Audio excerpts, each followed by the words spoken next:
He is 55 seconds, and they're going to go back to B. That's really been working out well for them. So they're just going to decide to group on up outside, but look at Twist calling it. This is an early rotation out of him, but this might be what wins them the semi-final. They've set it up so nicely. The crowd is behind them chanting, "Let's go Fnatic." 35 seconds. It's going to be a lot of Molotovs over the wall. Actually, one of them might land dead on Crims.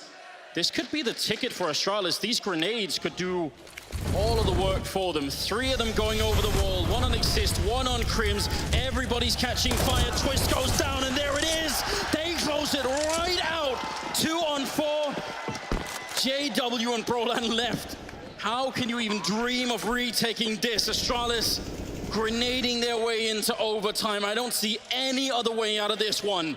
They have got a single kit. They're going to set up the flashbang, but Astralis, they are all over the place. Everywhere is a crossfire. You are going to have to spend days looking for these remaining players, and they know it as well. JW trying to sneak on in.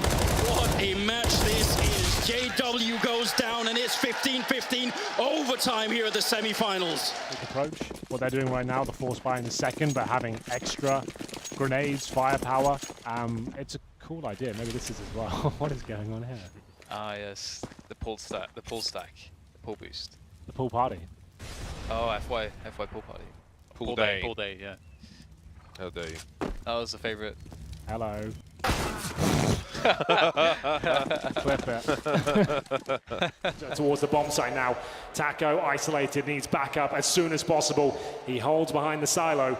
For Mass in hand, it's really not ideal. His teammates starting to come through, but he's taking damage.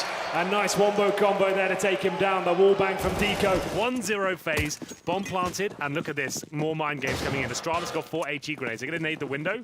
They're going to use a smoke, nade the window, and there could be 2 kills coming up here, Vince. This could actually be a nightmare. Here they come, the airstrike, tactical nukes coming in! Both kills landing. Oh my goodness, this is going to be a lot of fun. HE grenades. Nico towards the window at this point. You can see Astralis are kind of varying things up. They're not just doing the standard smoke. They're doing a much deeper one towards short to actually give more access towards middle. Double that up with the window smoke, and you actually have the full area to yourself, which is connect you can focus on at this point. Nico, you're in trouble, my friend. Goodbye. And he will be executed with the grenades. That's the second airstrike that's successful so far. It's a solid round for MIBR to win. Double up setup pays off for what would have been probably the last time in the half, and now they're turning it up a notch. Yeah, they're trying to get really aggressive, and Device wants nothing to do with it. I mean, he just underhands the flashbang and will join his teammates with what looks like a rapid B execution. For the first time, there's actually nobody for MIBR inside of this B site. They're not playing around the pillar or the barrels or even towards Monster. They're instead back here by Graffiti. The numbers are there, but the forward positioning isn't. This is what can truly afford Astralis a bomb plant. And with those Molotovs, that's actually going to disrupt both of the CTs. They put the smoke down for what could cover plant, but Stewie's going to get aggressive. He throws himself into this spray, frantically trying to shut it down, but he's caught fumbling his hands, and Device just destroys Tarek. Sure, Cold is left back towards on Graffiti, but with 20 HP, what's he going to do? He needs his teammates to come bail him out, and they've already started with Fur. It's put us into this equal 3 versus 3, but in order to get closer to the bomb site, someone has to take an initiative. And who's going to do that?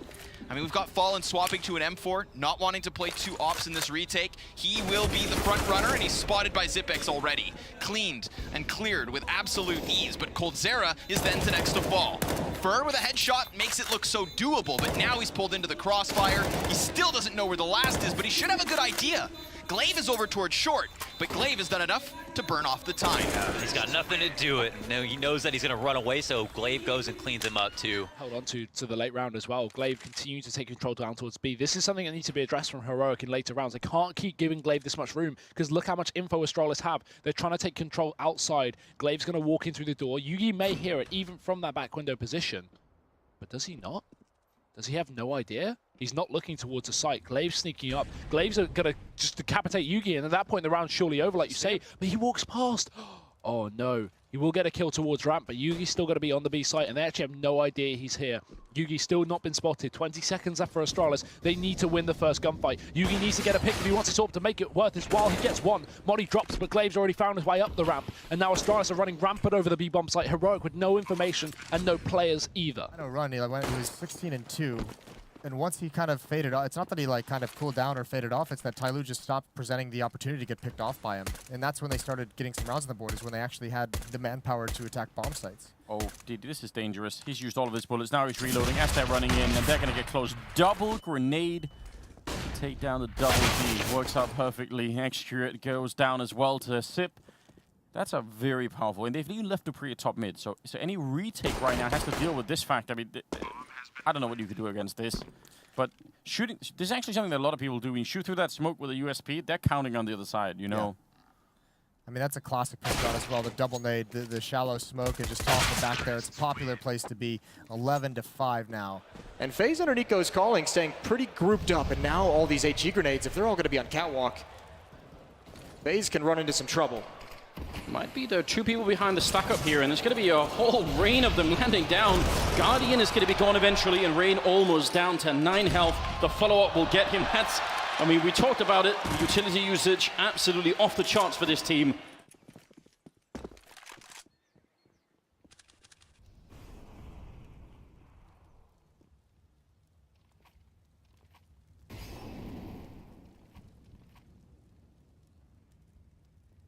Inferno, and some for better and some for worse. Through the wall on to 12, the nades. Oh man, Astralis is good at throwing them. They even doubled it just to be sure. Too well.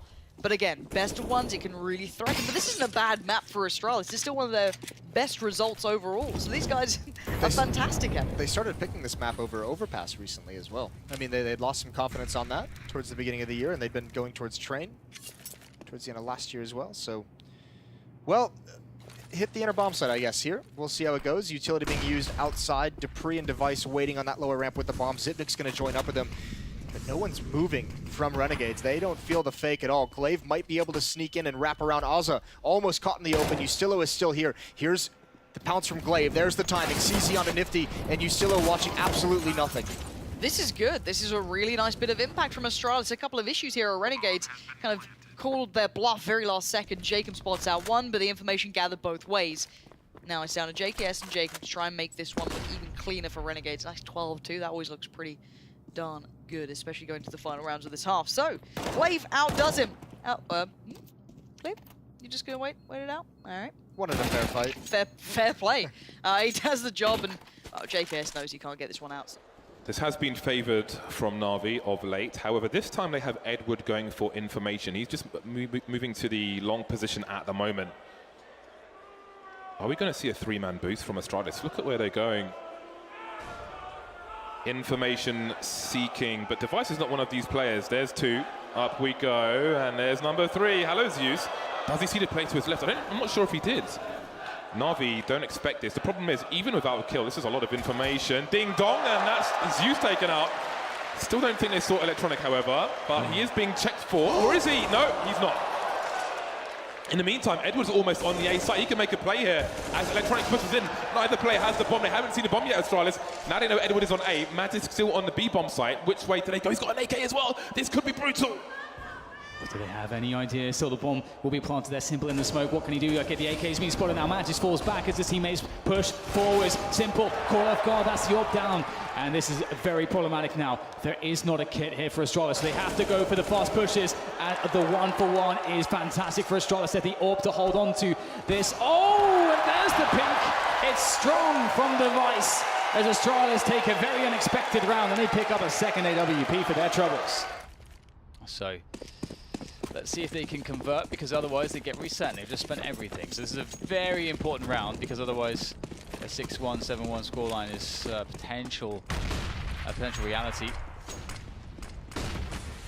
Mousesports with the double AWPs, they're just going to play fairly defensively, quite passive.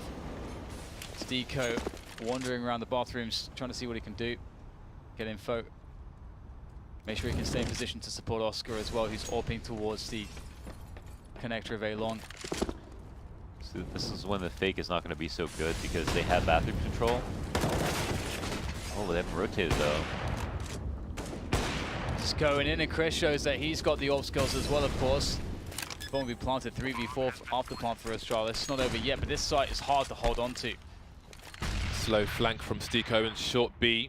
Sipek's looking for something, moving back behind the monster area. That will He'll have to rely on his teammates to clean up in the meantime. Device looking for train fraggers, creeping through the smoke is Sunny. Oscar is a threat though. Zipex starting to flank the short B player actually, and they're running out of CTs here. Stika with massive frags. There is the flank from Zipex. He knows Oscar's on the high ground. That bomb sticking. Oscar does not have a kit. Surely it can't be done. He realizes it and he has to scurry away.